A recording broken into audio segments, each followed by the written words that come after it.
যদি আমরা এই খাল খনন করে বাংলাদেশের মাটিতে আবার নতুন করে জীবন নিয়ে আসতে পারি, তাহলে বাংলাদেশ এগিয়ে যেতে পারবে। সেই শিক্ষা নিয়ে আমাদের মাননীয় প্রধানমন্ত্রী একই প্রোগ্রাম নিয়েছে। ওনার চিন্তা, ওনার বিশ্বাস, বাংলাদেশের কৃষকরা যদি ভালো থাকে তাহলে বাংলাদেশ ভালো থাকবে। রাঙ্গুনিয়ার প্রায় 60% মানুষ এখনো কৃষক এবং আমাদের মাটির উপরে ভরসা করে তারা তাদের জীবন যাপন করে। আলহামদুলিল্লাহ, এই খাল খনন প্রোগ্রামের মাধ্যমে উনি আমার কিছু কাজ সুবিধা করে দিয়েছে।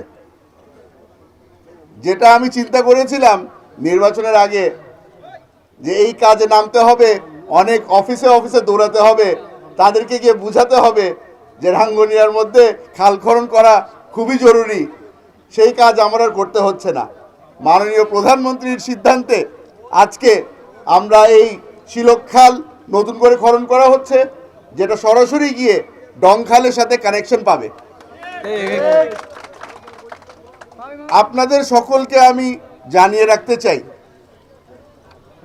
আপনাদের অনেকেই আছেন এখানে যারা নির্বাচিত প্রধানমন্ত্রী হয়েছে, বেশি দিন হয়নি, আমার এখনো ভোটের কালি এখনো নোকে আছে, আপনাদেরও আছে হয়তো, কিন্তু এই বিশাল কাজ আমরা শুরু করে দিয়েছি। আশা করি আপনারা সকলে আমাদের পাশে থাকবেন, মাননীয় প্রধানমন্ত্রীর জন্য দোয়া করবেন। এই কাজ দিয়ে আমরা বাংলাদেশের জনগণকে জানিয়ে দিতে চাই যে আমরা খালি স্লোগান দেই না, মনে প্রাণে বিশ্বাস করি, করব কাজ, গড়ব দেশ, সবার আগে বাংলাদেশ। এই বিশ্বাস নিয়ে আগাচ্ছি, আশা করি আপনারা পাশে থাকবেন। আসসালামু আলাইকুম।